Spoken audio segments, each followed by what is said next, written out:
Évangile de Jésus-Christ selon saint Matthieu. Jésus, sortant de Capharnaüm, vit un homme du nom de Matthieu assis à son bureau de publicain, collecteur d'impôts. Il lui dit « Suis-moi ». L'homme se leva et le suivit.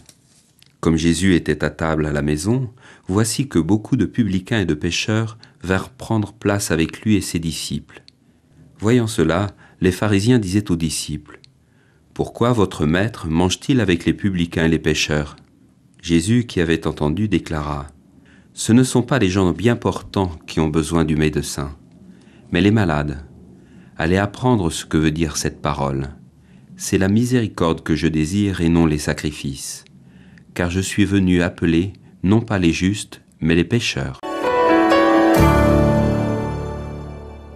Étrange semeur. Cette parabole m'a toujours intriguée. Le semeur devrait, à mon sens, semer directement dans la bonne terre. À moins que Jésus nous donne une piste. La semence, c'est la parole de Dieu. Et que dit Jésus au début de la parabole ? Le semeur sortit. Sortir, c'est le verbe de l'Exode. Plus encore, c'est le verbe pour dire la kénose du Verbe de Dieu, sortant du sein du Père pour s'incarner en la Vierge Marie.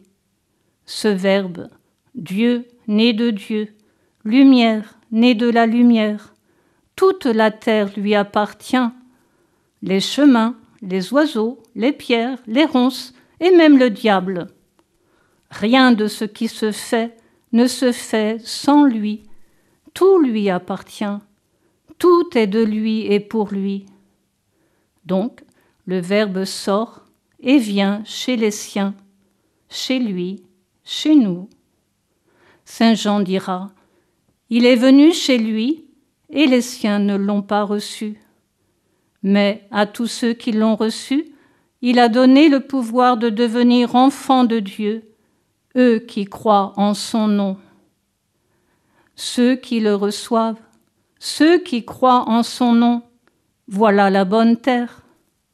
Ceux qui ne sont pas nés du sang, ni d'une volonté charnelle, ni d'une volonté d'homme, ceux qui sont nés de Dieu.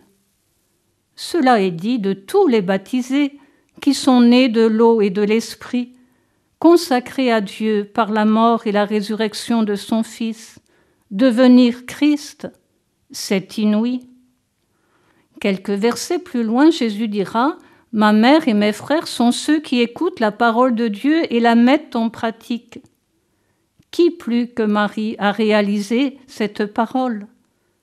Le fruit de ses entrailles est le « béni soit-il » comme nos frères juifs nomment l'Éternel. C'est inouï.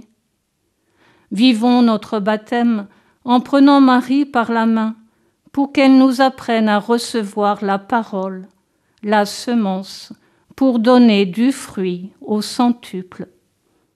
L'évangile du jour était commenté par une sœur Clarisse du monastère Sainte-Claire de Nantes.